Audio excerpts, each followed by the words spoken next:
kai ale gaza ku dai kuna da masoya tun da ka zauna a nan ka hana mu zama yara ya zuwa suke da manya ɗaukar hoto sai koran suka ce wai me yasa wallahi masoya ai sai su da bidiyo su masoyan mu ai liabilities ne a kuma arewa kuna da masoya ne fa masoyan ka zai zo ya gaisa da kai ya ce yana ganin tun ɗinka kana burge shi amma an ji mata zai ranka daɗe wallahi daga wani gari nake ma yanzu ma ban ci abinci ba amma isu suke kallon bina-binai da jin waƙoƙin aina akwai ayyuta suke ta yanzu shikenan ni yanzu ka kaddara fim nake ko waka da Allah wakan nan a ina nake kasa ta siya a YouTube to na kasa a YouTube din ba sai an kalla laban kuɗi ba mana to dan mugunta masoyan arewa ma wallahi ba sa kallo akan YouTube din sai da ta wajen mai download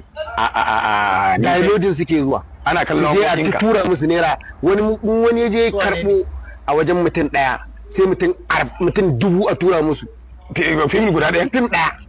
kuma yanzu na ga sun fara korafi akan kawai sallah ta zo ka je na sajar hula tun da ka samu kujera a barjan hula ta ma wannan ka fita da fitan wannan ta kaina abin da yasa nake yawo da ita ta yi macin da kayan ne amma mun konkosi ai ba za mu